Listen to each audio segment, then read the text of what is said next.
Welcome to Dad Rocks, a podcast for dads who love music, made by dads who love music. Hello and welcome to Dad Rocks, the podcast about being a dad and loving music and how the two intersect in our lives. I'm your host, Josh, and today my guest is musician Marco Benevento. Marco has been on the scene for more than 25 years, recording as a solo artist and also with the jam band Benevento Russo Duo, the Grateful Dead quasi-tribute band Joe Russo's Almost Dead, and the R&B Afrobeat hip-hop group L. Michaels Affair. He's really one of the most well-respected keyboardists in the jam scene, I would say, for the last quarter century or so.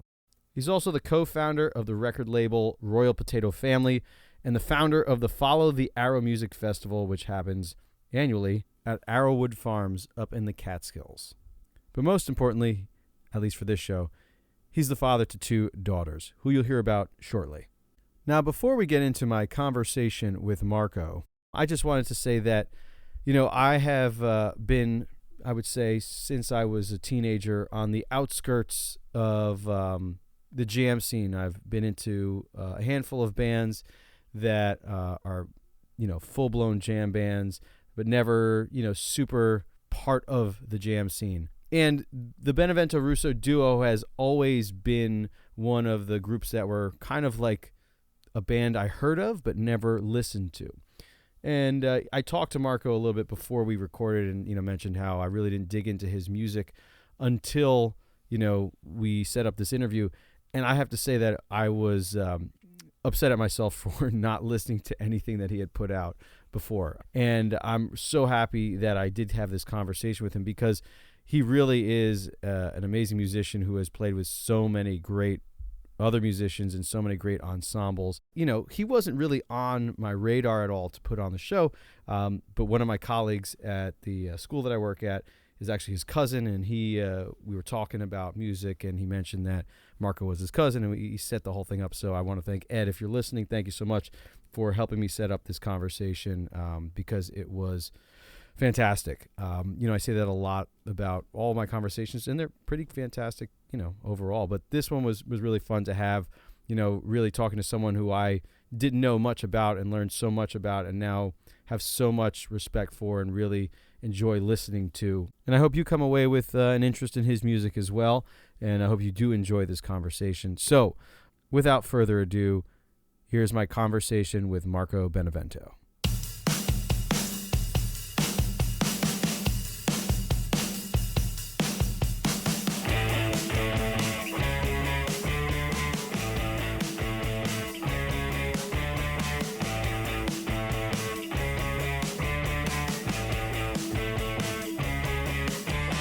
Marco, welcome to Dad Rocks.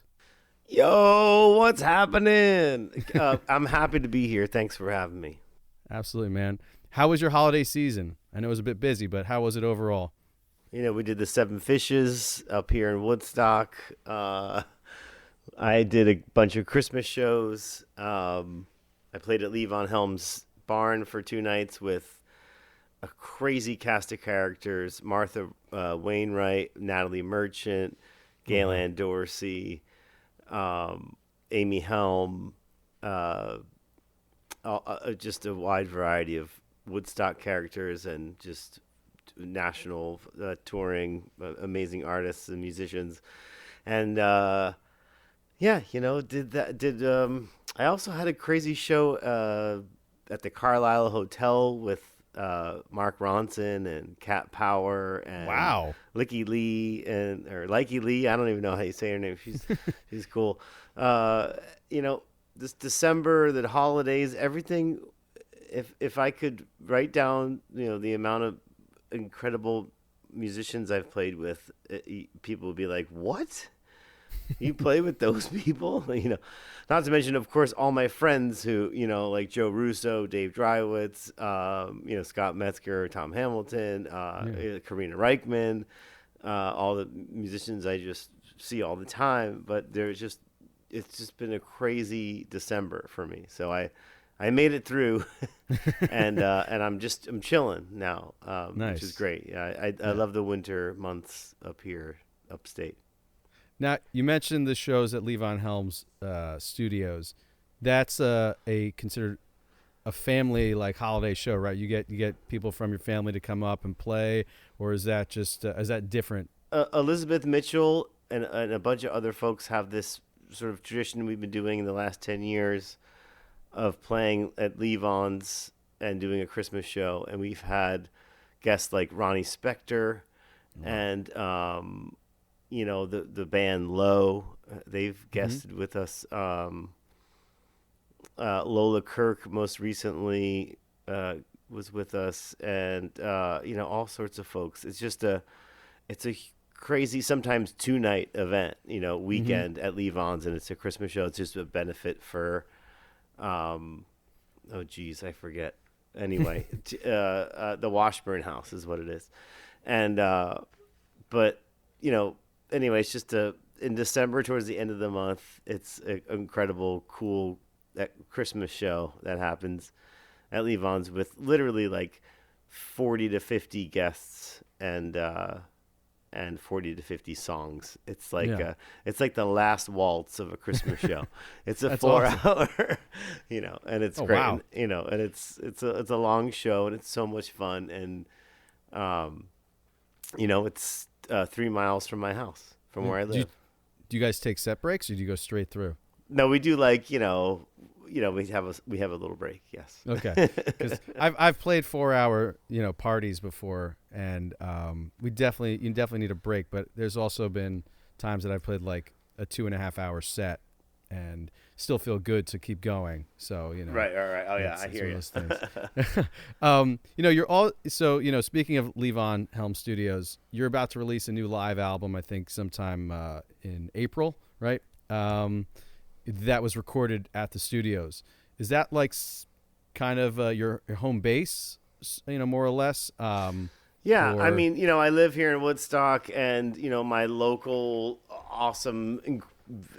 my local venue is Levon Helm Studios, which is crazy to say because I feel like it should be a museum, or it should be almost treated like a Ryman auditorium of Woodstock. Like there's such a vibe in this little 250 person barn, but meanwhile touring artists and I played with like Jackson Brown there, like he he comes through there, like there's Phil Lesh. I played with Phil Lesh there. I played with Levon there before he passed away, and recorded with Amy there, and it's just like this. When you get there, you're like, oh. Right, music can be like a show can be like this, right? You park over there if you want to have a drink. You bring a drink, you can have it out there, and then you come into the barn, see the show. Maybe around 10:30 or 11, you leave, and you're in the woods and there's no one around, and there's a fire going, and it's just like it's such a whole nother experience over there. So yeah, that's my local. Record release venue, or which is amazing. So yeah, we're doing a 2-night run there in March, actually before April, and we have a live record that's coming out from our show we did basically a year ago there, and it's out this year. So it was just too good of a night to not share with everybody. So yeah. I always kick myself because I live 2 hours away, but I haven't made it up there yet. And I remember being finding out about it kind of late, and I was out in Kansas during grad school when Levon, before he passed away, was playing, doing his midnight rambles and stuff again. And I just always wanted to kind of get up there. Oh man, you got to come up in March when we do our gigs. Maybe I will if I can get if my wife doesn't mind me driving up and she can watch the kids, I'll come up. Yeah, come up with Eddie, man. Come up with Cousin Eddie. Definitely. Yeah. The other day, speaking of Woodstock, I saw you post or repost a reel from another podcast on Instagram with you and your wife talking about why you moved your family to Woodstock. Mm-hmm. So where were you before, and can you go over the reasons, for our listeners why you made the move to Woodstock? Yeah. I mean, for all the obvious reasons that you would kind of imagine any musician living in a city, would do. And after having kids and collecting instruments and trying to survive in a little small apartment, yeah, you're gonna need more space. So Were you in Brooklyn or were you? Yes, in we Manhattan? were in Brooklyn and Okay. Prospect Heights, and we had a beautiful apartment. We had Ruby, kid number one, and then we had kid number two. We had Isla, and the four of us, I guess, at that point. After being surrounded by keyboards and computers and microphones and drums and just all drum machines and all sorts of stuff that I've been gathering. I mean, you can't, and then if you get a rehearsal space, you can't even afford a rehearsal space. Living in the city is crazy if you need space. And as a musician, keyboard player, everything studio, nerd who just has all this stuff. And also, I have a van because you have to get on the road and drive a van. Like having a van or even a trailer sometimes in the city, it's just so difficult. It's And so expensive. hard and expensive if you do that, and then risky. People just like break into the car, break it, smash your window, and take whatever or take your everything. Yeah. So we wanted space. We wanted to have a driveway where we could pull the van into and a mailbox, so and some space to live in. So yeah, I feel like a natural move for a lot of musicians from Brooklyn is like, Beacon, New Paltz, Woodstock, sort of upstate. It seems to be a tradition, or maybe there's a vortex or a bit of a lure. I don't know, maybe the band thing and Bob Dylan thing and everything, even just Mountain Jam, the festival that's been going on up here, and just, Bearsville Theater. There's a vibe up here, for musicians. So yeah, we were looking upstate, and we wound up here and in Woodstock, and we love it still to this day. We're like, oh, I can't believe we live here. This is so great. And we've been here for over, I think, 12 years or 13 years at this point. So, yeah, Brooklyn to upstate.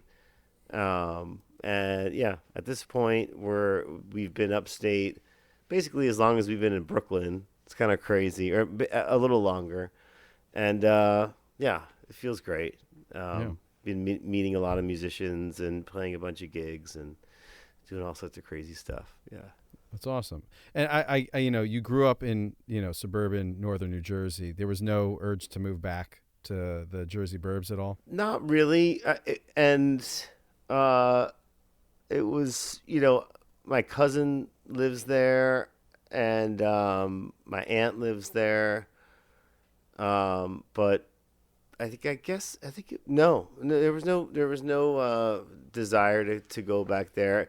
Not to say that, it was a weird experience being there. Actually, it was kind of the best growing up in the burbs, and having, cousin Eddie and Mikey and, and big guy Tony, Jamie and Mike, everybody, Uncle Frank and Uncle Mike. Like, we were all basically in the same. We all lived in Wyckoff. Yeah. And we all lived, or Franklin Lakes and Wyckoff. We were just right there. So to go to all hang out, it was so easy. It was just, we can go, play basketball at Eisenhower. We can go play stickball at, Sycamac, or we could do soccer practice at wherever. And we were all really close. And in a way, I almost missed that for my kids that I'm letting them grow up upstate, which is much more vast compared to what I was just describing of, soccer practice here, basketball here, wall ball, stickball. We're all like in the same 10 to 20 minute drive, Upstate, you're like, oh man, you want to go to whose house? That's like 40 minutes. That's 40 minutes away, Yeah. So I did love growing up in the burbs, and the sports. The sports were cool, and like the music was great as well. Very competitive and very engaging. like, get picked up by your mom, and like you get changed in your baseball outfit on the way to, baseball practice. And you're just so Yeah. busy that there's no time for anything. Yeah. Well, But I was, because I was going to ask, 'cause you brought it up, like, you know, is there anything that you feel like your daughters are going to miss out on or have missed out on, living in Woodstock, or, do you feel like those potential, missed opportunities or experiences are outweighed by the positives of living up in, in the Catskills? I mean, yeah, I hear what you're saying. It's like apples and oranges, right? I feel like it's just two different things. I think if Ruby was here, our oldest daughter, she would say yes. I can't just walk to my friend's house, or I can't just like get an Uber to, like everything's so far away. But then I feel like, growing up, in a more congested area in the suburbs or closer to the city, you might have the feeling of like, oh, I just wish I could like go outside and have a fire and like walk down to the pond and like not hear anything, So, I feel like it's different things, but I do feel like it's it's cool to do it different, different than the way my parents did it with us, and aunts and uncles did it with my cousins. Like we're trying another thing. We're gonna go upstate and raise them with some more space, and if I could tilt the screen a little more, like a bunch more instruments, and ways to maybe record or practice with a band if you wanted to. And our kids are very much into music, and awesome. I think they're Catskill kids at this point. They're getting into it. Our oldest daughter Ruby is getting into driving and has her permit, so that'll change everything. Really, like. But do you feel like you're more connected living, as a family, having, living up in, having lived in Woodstock now for 12 years than maybe you would have, being either in the city or, in the suburbs? Yeah, I feel like it's nice to have a huge nest. Like we compared to a lot of folks out there, like our nest is 8 acres big. Oh, wow. Like we it's crazy to look out and be like, that's my tree. And that's also my tree, and that's my pond. No one can mess with that. That's my garage. We have a lot of space here, and I feel like that really helps.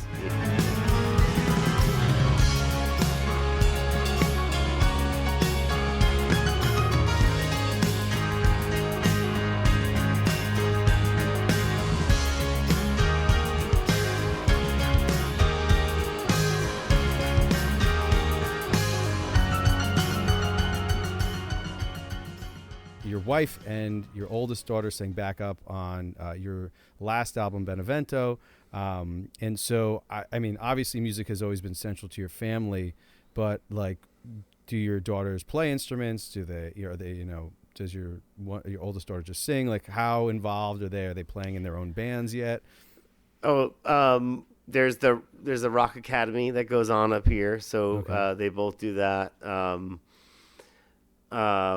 Yeah, and they're, the Benevento family band is a thing. Katie, my wife, loves to sing, and my cousins love to play guitar and play bass, and we're trying to get the Benevento family band, rocking, writing music and playing shows and stuff. But it's like there's also there's a good music community up here. There's all the plays at school are pretty involved, and it's like it's a very musical environment up here. So there's like Isla, our youngest daughter, was like, Dad, I want to go see my friend's Rock Academy show tomorrow. And I was like, whoa, that's awesome. Like, you want to like go see your friends and support them in their show. Like, that's great. Like, there's all these little shows going on up here. That's and there's awesome. Parents figuring out how to get kids to Rock Academy or the school play, or Amanda Palmer has a venue up here, and she's doing small little events up here. And there's Levon has his spot with Amy Helm, and her kids love to do music too.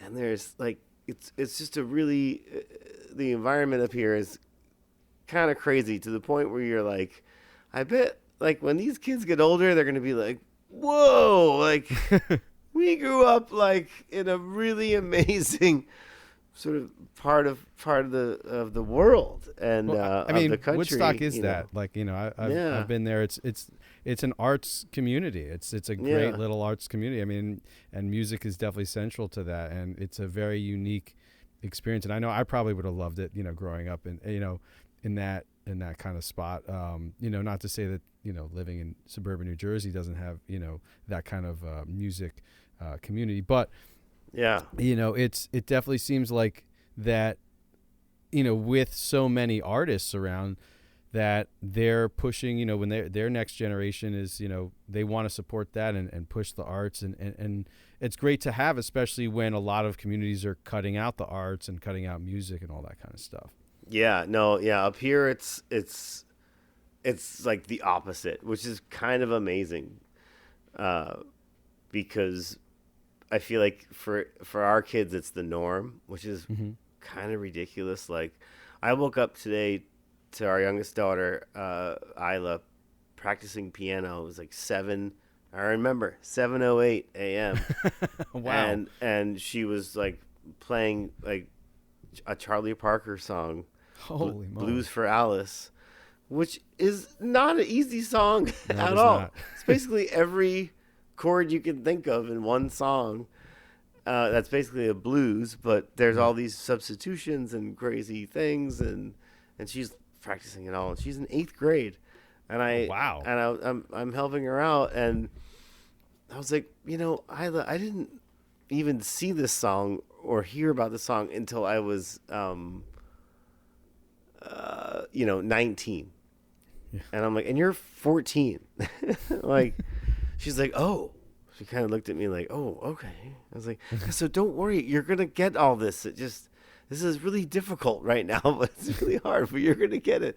Just learn, Anyway, entertainer or something. Yeah, right. You got it. But she's doing it really well. But yeah, there's the level of musicianship and sort of that it's not even competitive, but like seeing your peers play so well. Especially up here, you're like, wow, those people could sing. Like, actually, healthy competition. It's like, you support each other, and like you see what other people are doing, and if you're into it, it's like, I want to do that. How do I get to that point? So I got to push. I would say though, just sort of relating that to the burbs, in Jersey, because I do love both. I did all the Battle of the Bands and all the all that stuff, and I was also inspired by all that, like hearing. I remember there was a band called Centipede, like way back in the day, and Lady Rain, Joe Russo's band, that he had back in the day, and Detour. I think there was a band before. It was like, there were all these like bands that you would hear that are your same age, and you're just like, oh man, I want to do that too, So it's everywhere, whether it's upstate or in the burbs, but something about up here, it's like an abundance of that, Yeah. Are both your daughters into jazz? Yeah. Or oddly enough, yeah. Actually, Ruby likes Chet Baker a lot, and nice.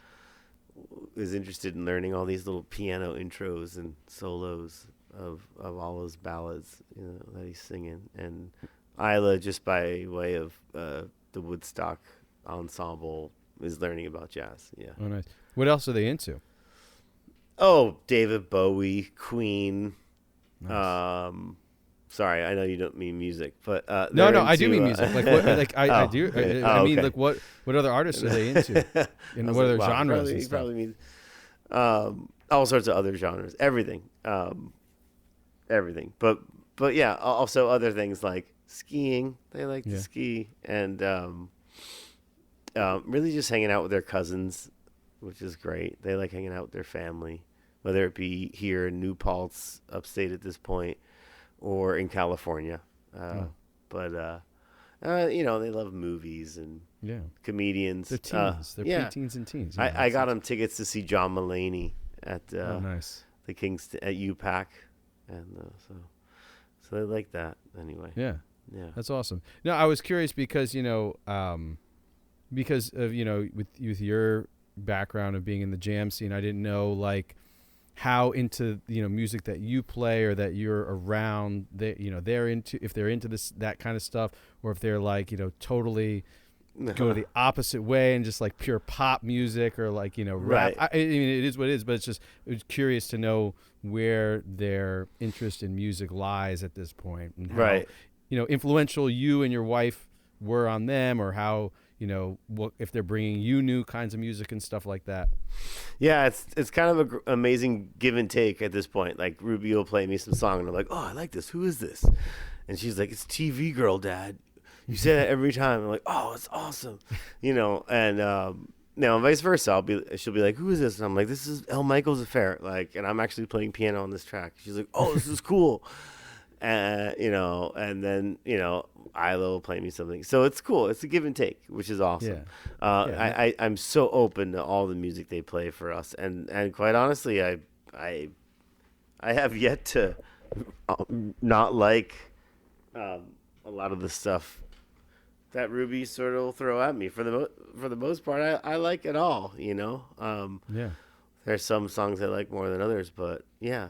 It's kind of cool. So, and I'll hear a song that our kids like, and I'll be like, whoa, it's like really riffy.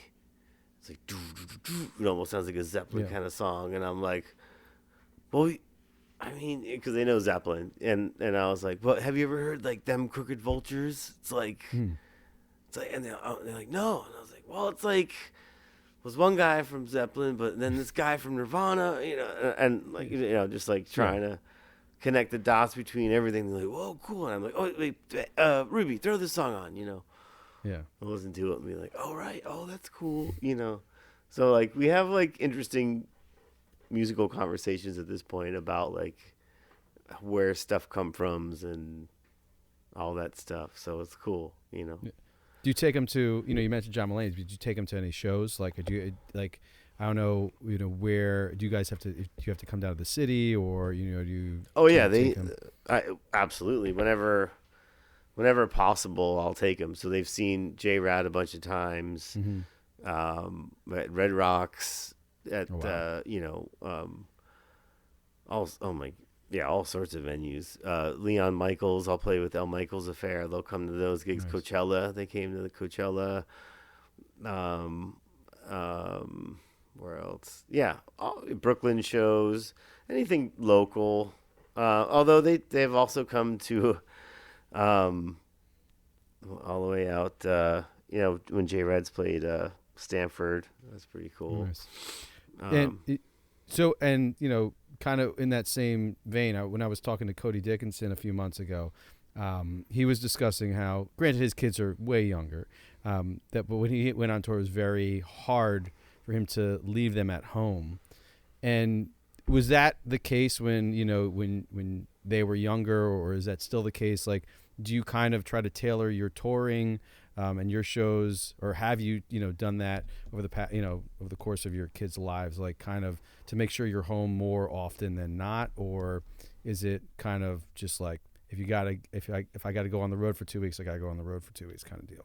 Well, luckily I'm my own boss, right? So when I had my first kid, Joe and I sort of discussed what we would sort of need to do to make all that work, and it was like, okay, all right, we'll figure it out. And it wasn't like me sort of calling the manager of some band I was working for and being like, oh, what do I do? It was so we were doing it ourselves. So it was like, hey, I'm having a kiddo, we got to figure it out. But I don't think I should gig for like 2 months, maybe, you know, or 3. Yeah. I don't know. First kid, I have no idea what's going on. So luckily, you know, we just did that. You know, you just figure it out. You know, you talk to your buddy about it, and you figure out how to you know, slow down the touring for a minute and get back on it. So yeah, you know, but all that being said, like, yeah, it's definitely an issue. Like you have to plan that. And it's easy to plan when you have, you know, 9 months to figure it out, and or more, or I guess less. But so yeah, it was, you know, it's just like it was also one of those things where you know that it's just a part of life. So you there's a certain amount of a bend that you could make sure you figure out how to make it work. So yeah, Joe and we figured it out. But I remember when we first had Ruby, that Joe we were in the middle of like working on all this new music, and he wanted to practice and record and all this stuff. And I was like, you know, when you first have a kid, you don't sleep at all. Yeah. So I was like, it's like, dude, what time do you want me to? And I remember like riding my bike to rehearsal in Brooklyn and just being like sleeping for like 3 hours and going to rehearsal for like 3 or 4 hours and being like, what is happening? Like, it's so difficult to just maintain your normal life when you have kids, little ones. And I remember thinking how hard that was at the moment, but you know, you still make it work and you do it. But it's a tough thing, especially the first 2 years, 3 years.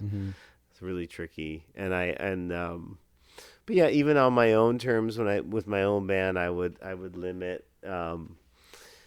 our tours to 10 days. I'd be like, all right, look, let's get 2 weekends in there. Yeah. Which basically means about 10 days.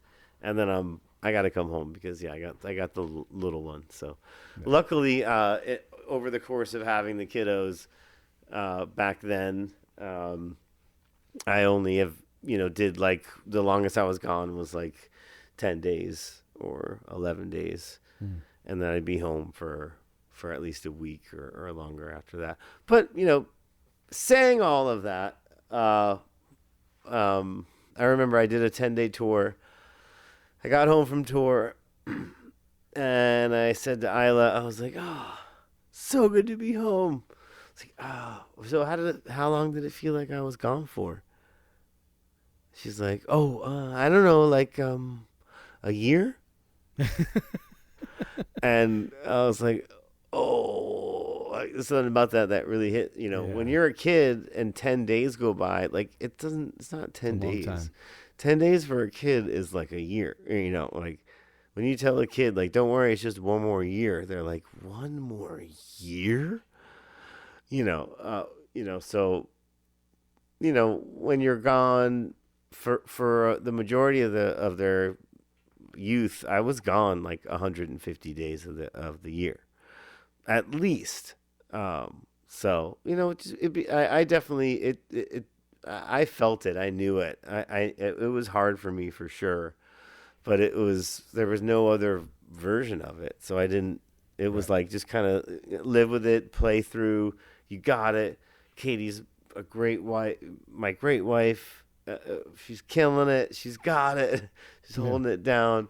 It's all good. But you're like, oh, but I just want to like hang out with them, you know. So it is a difficult. It's a hard balance for sure. But luckily, like I said, when you first asked me the question, that I'm basically my own boss, or you know, me and one other dude or 2 other dudes are our own boss. You know, so we could figure it out, you know, versus me getting fired from sort of, you know, from some sort of thing. But anyway.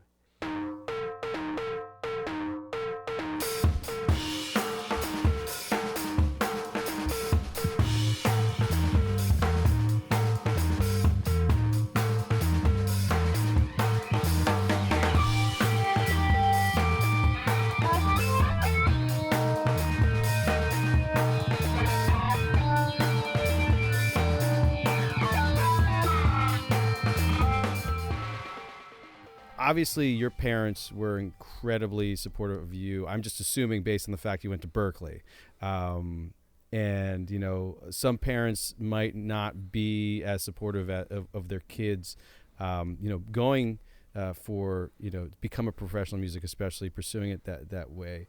How influential were they in you getting into music and you starting, playing music? And did they play music at all? They didn't play music at all.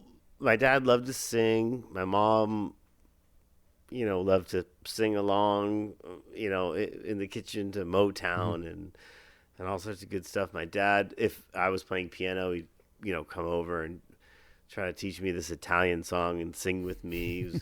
He was definitely not shy about getting in there and, singing some, teaching me some of the Neapolitan sort of traditional Italian music that he was raised on.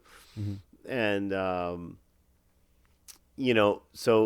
but they weren't musicians. They didn't know what a G or A or D or any, or they didn't know how to. Uncle Frank, my dad's brother, he played a little guitar. He could kind of he liked Bob.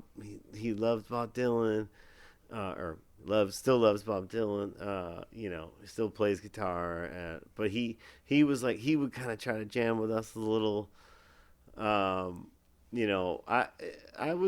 There was music around, but nobody really, was a musician. But they loved music, Mm-hmm. I remember like The Big Chill was like the soundtrack. Yeah, my mom loved that, and I loved it too. It was like, yes, what is all this? Yeah, but like when I was really young, and my dad loved jazz. He was into jazz, which I thought was like kind of annoying as a kid, but I also kind of liked it, but I couldn't figure it out until after getting into music. And then when I heard it, I was like, oh, which I thought was interesting because my dad doesn't play music or anything, but he really loves listening to jazz. But I guess it doesn't matter. But I guess I was, coming from a sort of school of music, I was like, oh wow, my dad's like pretty advanced. He likes jazz. But anyway, I got into music just playing with bands through high school, and getting into jazz and playing music with my dad a little bit, and just playing around Wyckoff and all the the Sweet 16s at VFW halls and all this stuff, and I don't know, learning Fish was kind of getting big in the early 90s, so we were learning Fish tunes, Grateful Dead tunes. Mm-hmm. We were just playing I don't know, let's see, what it was, Steppenwolf, Magic Carpet Ride. That was man, one. That was one of my first bands. That was one of the songs we learned. One of the easiest songs to play. Totally. How old were you when you started playing piano? I was, I guess, let's see, I don't know, 6 or 7. And was it your idea to start lessons, or did your parents were just like, let's have them play? There was let's see, I think, okay, my parents, actually, I remember this, which was really weird. We were in an antique store, and there was this big, beautiful piano, and I remember hitting a note on it or whatever, and they came over and they're like, oh, if we get this piano, would you play it? And I was like, yeah. And it was this big, actually, and I still have it here in Woodstock, this piano right here, right there. And they got it, and ever since I just been sort of drawn to it, and That's awesome. I played the piano, and I got piano lessons when I was a kid, and I guess, and then transitioning into what really got me into music or sort of focused on it without anybody asking me to be focused on it was, my parents got me this synthesizer, and I put on headphones and I played this keyboard, and I was like, oh yeah, those are fun.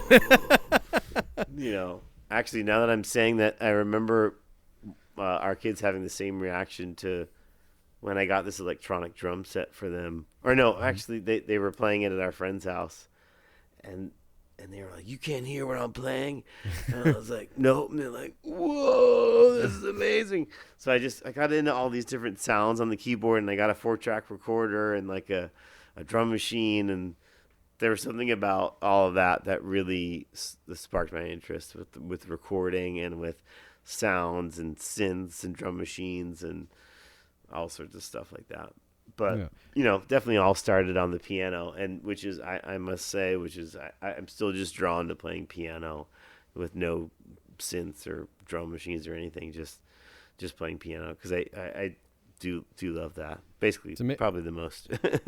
Yeah, I sometimes I wish I never stopped taking lessons when I was younger, but I focused more on the drums, when I hit high school, and I was just like, that was I was drawn to that more so. But as in, now that I'm 40, I'm like, I wish I kept up piano, because it really is an amazing instrument of like what you can do, and just how much, you're your own orchestra essentially, and how much of everything can come from it in a song. And I'm always drawn to keyboard players, piano players, and just what they can do and what they add to songs and everything like that. Yeah. But, to go back to, you were mentioning the Dead, Fish. You were growing up, your formative years really were the late 80s, early 90s, mid 90s. There was a lot of great music going on between grunge and then kind of like, the resurgence of the Dead coming back, and, the jam scene kind of really was coming alive at that point. I guess, were you real knee deep into that kind of stuff, or was it something that kind of hit you later on? No, I definitely grown up. I mean, let's see, 90, I don't know, 91. See, when did I go to college? I left Jersey in like 95 or 94, 95. So yeah, 91 to 95 in high school was like, yeah, for sure. Very much like, I saw the Dead twice at Giant Stadium, and Fish a couple times. I saw all sorts of bands, and yeah, that was definitely a great time. I was very much into like, what is, as a musician, figuring out the cross between rock and funk and jazz, and that just became this whole sort of jammy scene thing, like Medeski, Martin, and Wood really blew me away around that time. The Meters, I discovered the Meters around then, and like Miles Davis, Bitches Brew, and all this sort of like this, all the fusion stuff that was it was like it was fusion, but not like notey, almost nerdy fusion. Like when you think of fusion, it was like confusion. Like it was like Jimi Hendrix meets all the cool stuff I liked as well. And I learned about Larry Young and Tony Williams and John McLaughlin and like, it was like, whoa, my whole, so it was a quick shift from learning about, being in a Sweet 16 band that played covers, like Doors covers, Fish covers, and Grateful Dead covers, and whatever, pop cover, Steppenwolf, all this stuff, covers, to like,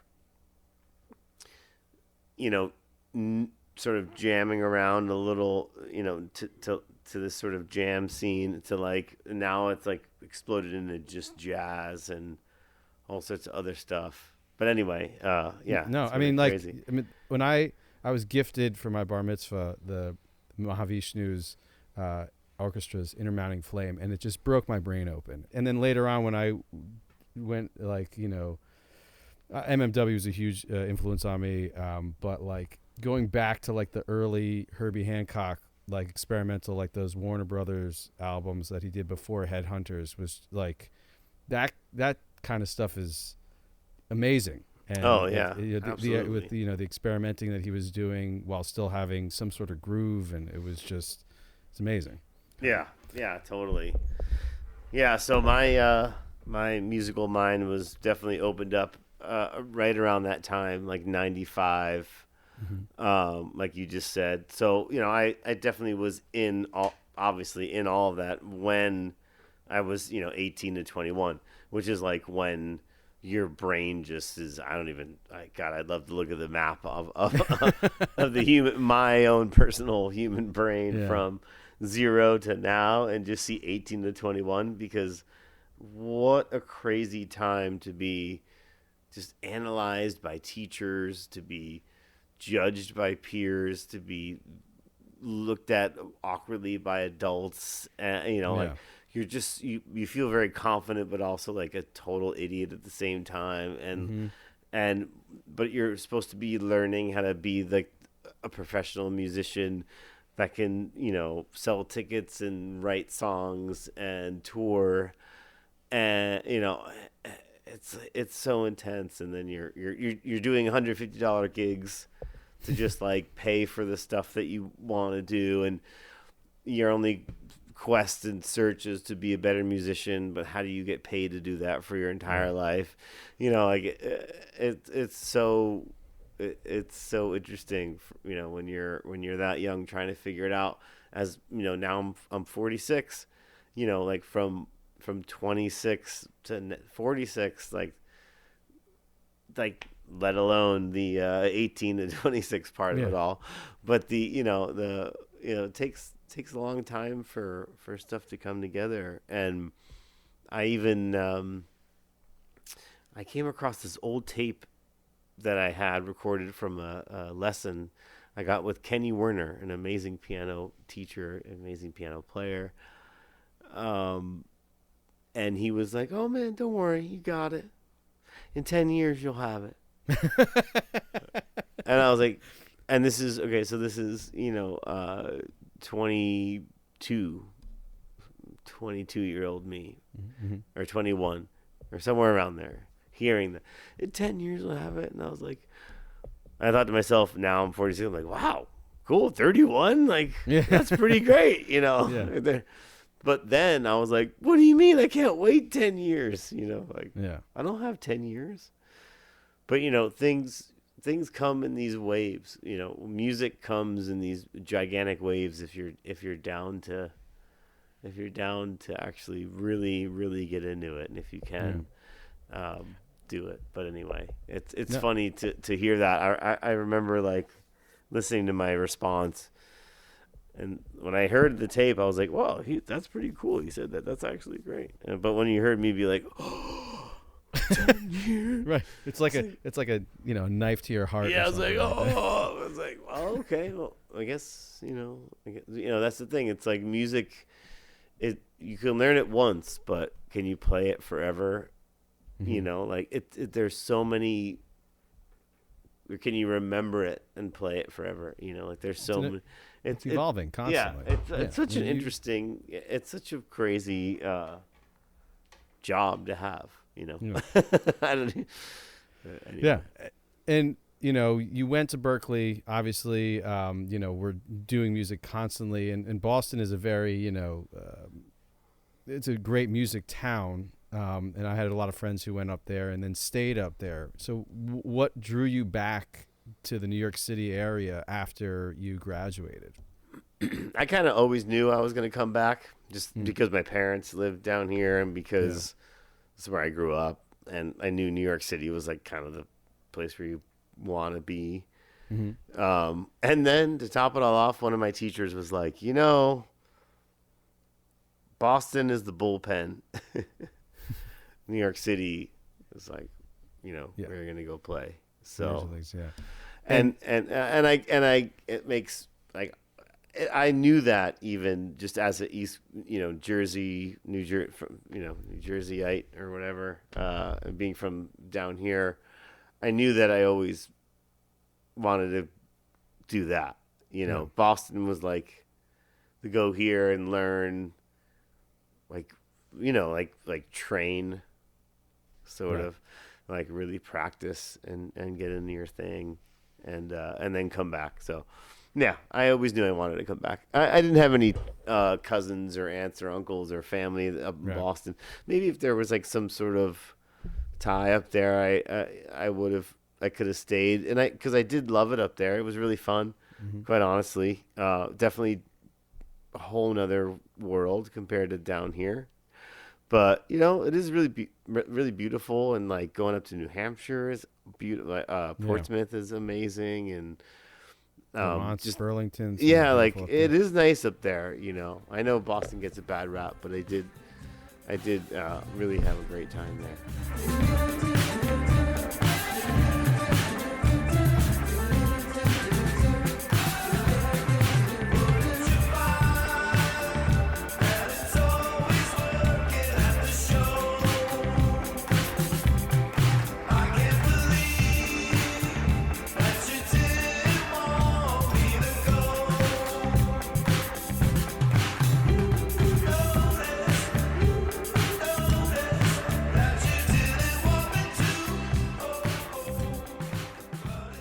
And was Joe Russo? Did he go to Berkeley with you, or did you guys reconnect when you moved back after college? Yeah, we just reconnected after college, and oddly enough, it's funny. I was going to see a show at Tonic, and I was waiting online, and I was like, oh man, I was with all my friends, and I was like, guys, I gotta I'm sorry, man, we drank a bunch of Heinekens before getting here.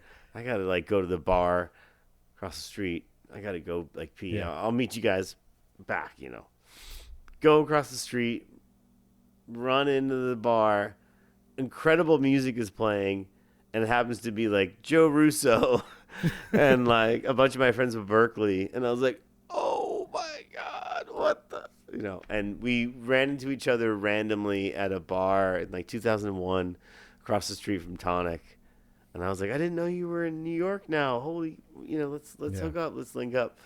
And we did a bunch of gigs at this Moroccan place called Tagine, and improvised music. And then we did Knitting Factory for a while, and then nice. We started touring, and yeah. The rest is history. When that started, I mean, was that just kind of, did you purposely go in as a duo, or was it just you just decided to jam one, just get together and jam, and then it kind of just organically happened? Did you have plans to? No, this is it. I'll tell you, it was money. The guy who booked the place was like, it's $100 every Wednesday or Tuesday or Wednesday. Oh, at the Moroccan place, you're saying? It was no, at the Knitting Factory. Oh, Knitting Factory. Okay. The guy who booked it was our friend Jake, and he was like, it's $100 for the night. You bring who you want to bring. Joe was like, well, if Marco brings his organ down, then we got the bass covered and the organ, so it'll sound more filled in, but we'll both make $50. So yeah. So it started just basically at the offer's $100, and Joe was like, well, if one other person comes, yeah, $50 each. So it's just basically being 22 or 23 and living in New York City and being like, yeah, I need to make $50 tonight. It happened like that, and we reconnected. We started, playing a little and rehearsing some during the day, and kind of getting into this whole duo thing.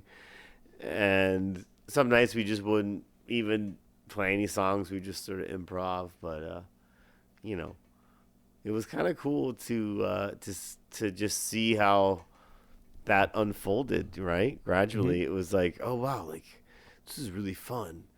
I love Joe. Playing with him, he's such a monster. He's been touring with Fat Mama for years, and I've just been music schooling out for a while. I want to jam. I want to tour. I want to let's do this. We got in the Subaru and toured around and went and played High Sierra Music Festival out in California and played all sorts of gigs, and it's just crazy. Got crazy from there. Yeah, I wasn't sure. Do you play with the bass stuff? Do you play with your left hand, or do you do feet on the Hammond and stuff like that, or both? I can do foot bass. I learned how to do that. Basically, out of necessity, playing with Joe. It was all right, let's bring the foot pedals out. Let's try to expand the That's rig. awesome. At first it was just the organ. Then it was like, let's bring the whirly, let's bring the bass rig, we'll bring the foot pedals, let's bring this ARP. I had this other keyboard. And then it was like, let's bring this, circuit bent, Casio and all these crazy things. And Joe had this pad that he would trigger all these different samples on, and the duo grew into this like this experimental knitting factory duo grew into this like sort of songwriting duo that didn't have enough musicians to play all the parts. so I was playing foot bass lines, and then like sort of lead stuff with my right hand on the Wurlitzer, and then sort of comping stuff on the organ, and Joe was playing alternate melodies on the drum pad, and then crazy drum beats on the drums, like insane stuff you just couldn't even imagine anybody being able to pull off. And that's crazy. It was and then that sort of disintegrated and evolved into all sorts of other things. Joe joined Further with Phil Lesh, and then I started my own band and started touring, and then Further sort of ended, and my band sort of toured a little less, and J-Rad started, and now we're playing our own versions of the Dead. Yeah, I mean, it's incredible how it's all worked out. So yeah. No, and when you were talking about that, and I mean, it's the person that comes to mind, obviously, who's probably a big influence.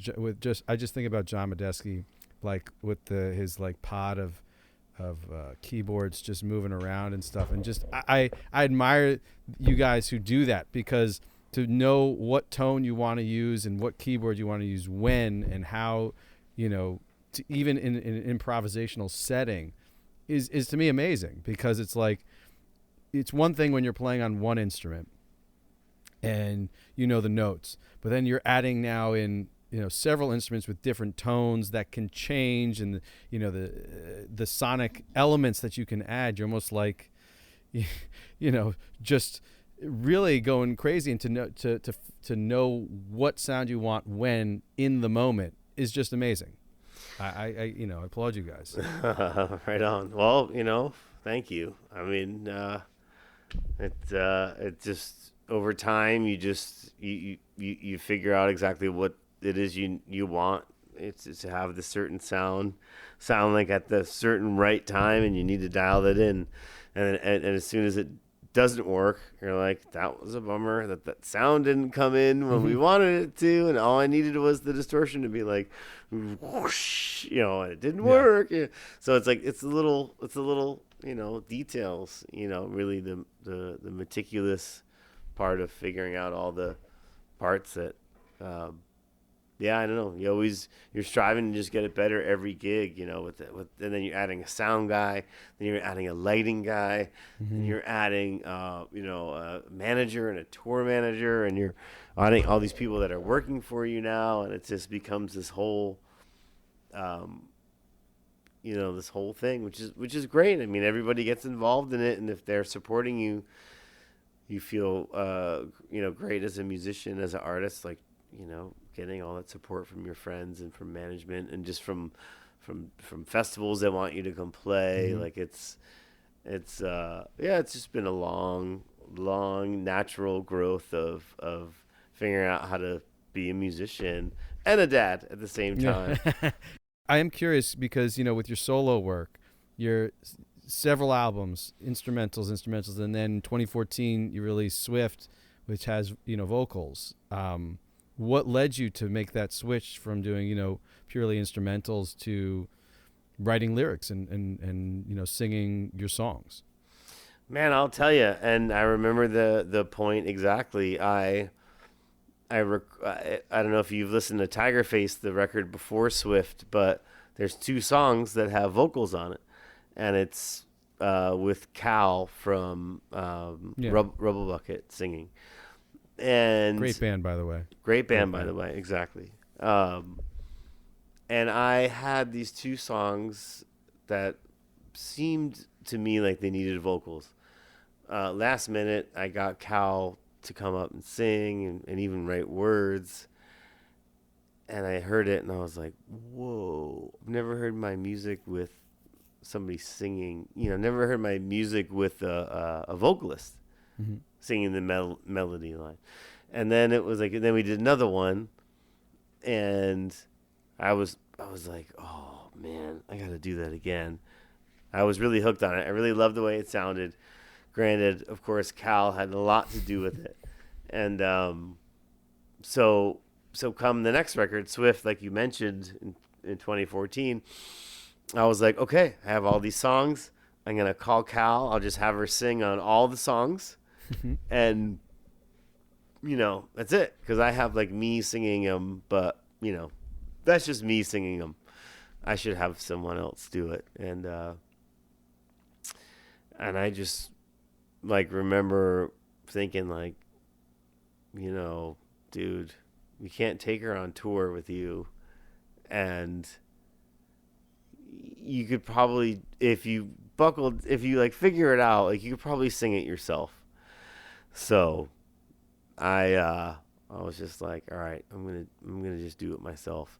So, but after being inspired by Cal and the way she sang the melodies to some of my songs, I was just like, man, maybe my music is lending itself more to vocals. Also, I it's not like I never sung before. I sung in like high school, and I've been singing all my life, but never. I just got way into jazz, and I just don't. I haven't done much of that, or I hadn't done much of that during that time. So it seemed a little unfamiliar, but at the same time, I was like, but wait, man, I can do it. I think if I just like, do a little practice, dial it in, just practice singing a little, I think I can do it.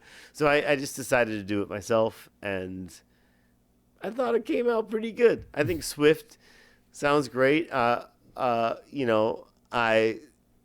luckily we made it with Richard. I'm glad we got that time to do it together. And also I'm glad that I decided to do it myself instead of having, Cal do it. Because it was like, I can't just like ask Cal if she wants to go on tour with us every time we want to tour. Like, I should just do it. Oh, it was like a bit like, I don't want to do it. I want someone else to do it kind of feeling. And like, I don't do it. I just play piano and do all the like electronic stuff. And then I don't want to sing. And then, so then I opened up the can of worms for singing live right around that time. So basically, I don't know, was that 13 years ago? And, it's gotten, I feel a lot more comfortable doing it. And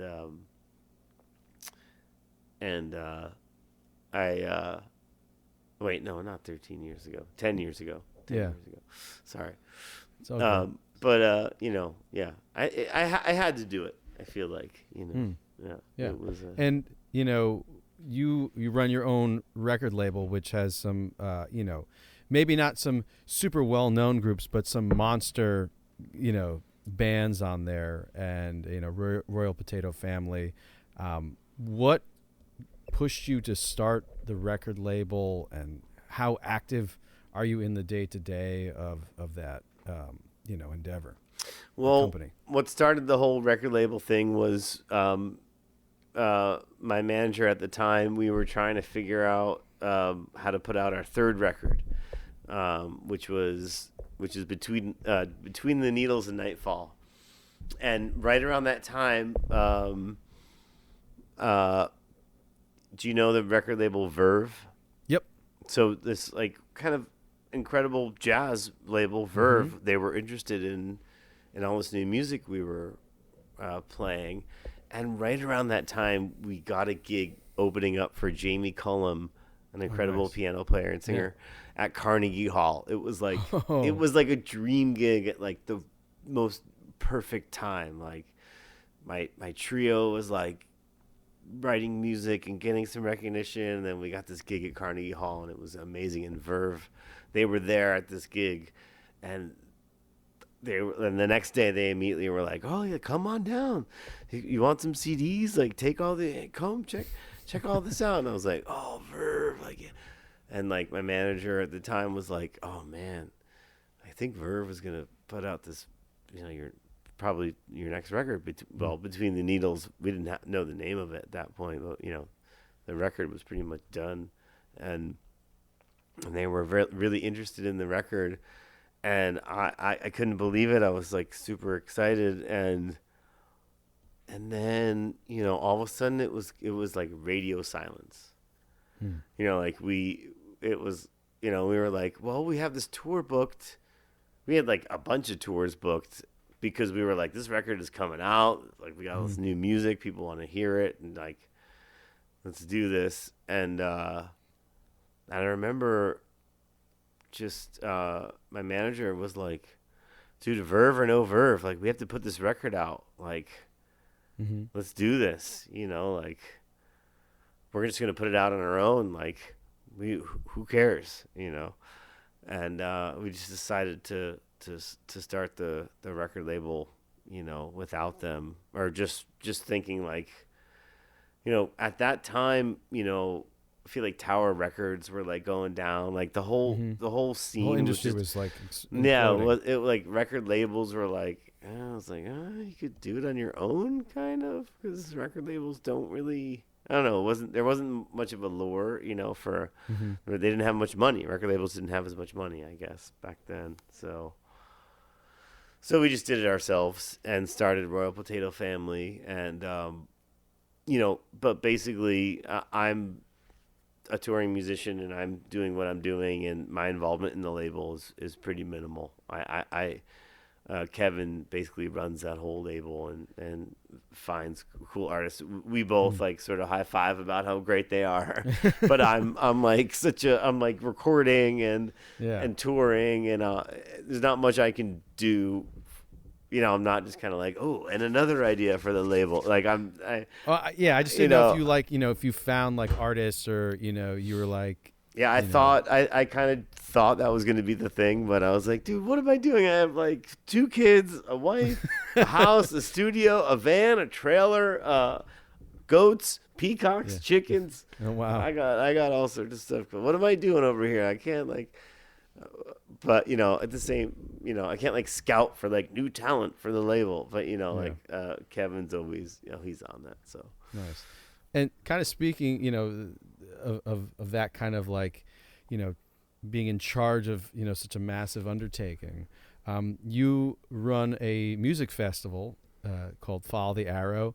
I think last year was the second year you've done it. I assume there's going to be a third. Is it going to happen again this coming summer? Yeah, we're actually figuring it out right now as we speak. Today, I had a long talk with, the promoter. So nice. So how did that whole thing start? Obviously, it is your hands. You're very hands on it. Like, how does that work for you in terms of your schedule and how much time does it take up in your life? But like, really, like, how do you start your own festival in a world where there is a bajillion festivals? Really. Right. I know. I thought about that the other day. I was like, why am I even doing this? And I'm like, oh, it's because, just Drew, a friend of ours who worked at Levon's barn, has a connection with Arrowwood Farms, this amazing brewery, this like beautiful farm down up here in upstate New York. It's like capacity holds like 1,000 people tops. It's like kind of a small, but even though that's a lot, but it's a smallish outdoor area for a festival. And Drew was like, why don't you do a little family, a little Benevento curated festival day? Maybe it'll take 4 or 5 years for it to, or who knows how long for it to get going. But why don't we try to get like a thing going upstate where you curate a day of music? And I was like, well, hey, if you're asking, I'm down. I mean, again, like you said, like I do have a lot on my plate, so why? I did not. It was not my idea. I guess just to say, it was someone else's idea, and I realized it was a great idea. And for the last 2 years, it's been so much fun. Like we figured out that the Benevento family band exists. The cousins and relatives, we all got together and we like learned some music, and we got this Benevento family band together. We got the Bar Brothers have played, Rubble Buckets played, Antibalas has played. Really? That's awesome. El Michaels Affair, Leon has spun records. I saw Dwayne Betts. Did Dwayne Betts play? Dwayne Betts was a guest Nice. this last year. So it's here we are in our third year, and it's like it's a perfect venue about 30 minutes from my house, and the promoter kind of has different festivals there every weekend. There's or not every weekend, but most weekends this summer. There's a festival called Woodsis Festival where the band Woods plays, and there's been lots, like Kevin Morby was a guest there playing, and the Felice Brothers have a weekend there, and Amy Home does like a thing there, and so it's just like kind of like a great upstate venue, and to be able to curate a day of music, like me curating a day of music, like it's kind of exciting. It's kind of cool to be like, okay, which one of my friends like want to come down to this farm and like just play the instruments that are on stage for the day. It's super loose. So yeah, it's really fun. We'll see what it evolves to, but it's this will be our third year doing it, and so far it's been awesome. Like I think 600 to 800 people sort of have showed up over the last couple of years, which is great. So it's not tiny. It feels good. Like when you're rocking there at night, it feels like a good festy.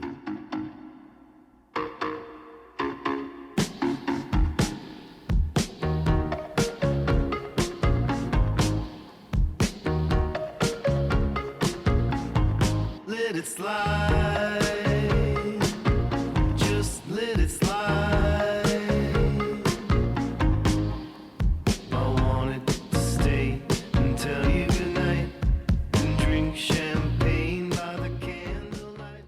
At the end of every episode, I like to ask my guests what they've been listening to, like 3 artists, 3 songs that they have been digging lately. So what have you been listening to lately? Brain Story. I was gonna look at my phone, but I even knew before answering. Brain Story is a great band that my buddy's been producing, Leon Michaels, over the last 6 or 7 years plus. They're awesome. There's the song is called what is this jam that really gets me? Oh wait, here it is. Oh, yeah, is this it? Oh yeah, this is it.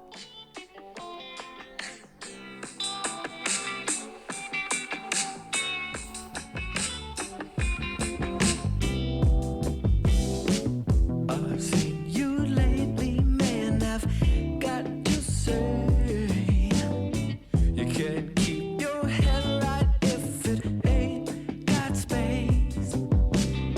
From all those old things that you stole away, holding you back from being here today.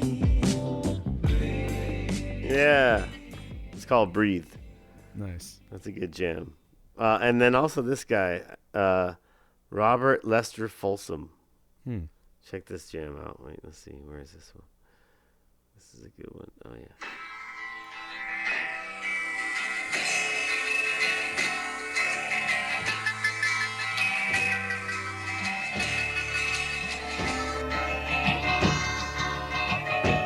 Well, it's good to see you back again. Closer in the shed. You don't know where you have been, 'cause you think that you were dead. You don't see no dance. You don't see no rocking chair. And you can't do a thing you ain't there. Nice. I'm just looking at his Spotify. It looks like he's old, from the 60s or Yeah, that song is called Written in Your Hair. Yeah, Brain Story is more new. I know Brain Story. I know those guys. We we played some gigs over the last year together, and they're amazing dudes, which is probably why I like them even more, because they're the coolest. But yeah, you can't go wrong with any New Orleans piano player. Like James Booker is one of my faves. Oh yes. Or Dr. John, or Yeah. I love listening to that stuff. So.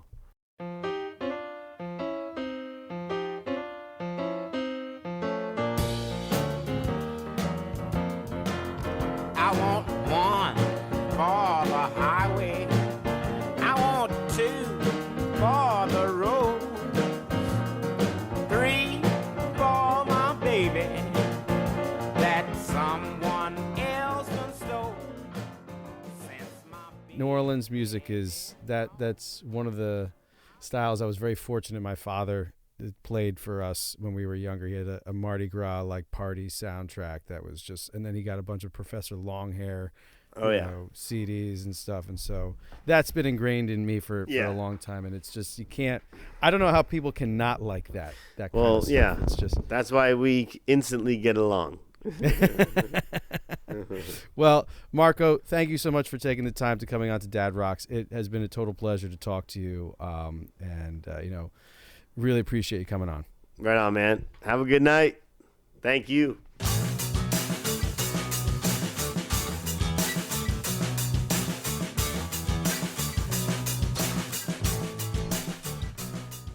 Thanks again for listening to this episode, and special thanks to Marco Benevento for coming on to the show. To get more information about Marco, including upcoming live performances and information about his upcoming album, you can go to marcobenevento.com. You can find all of his music, whether solo, with Benevento Russo Duo, or with Joe Russo's Almost Dead, and those are live albums, on all major streaming platforms. If you want to follow Marco on social media, he's on Instagram and TikTok at Marco Benevento 22. So that's MarcoBenevento 22, and on X at Marco Benevento. You can also find his page on Facebook if you wish to follow him on there.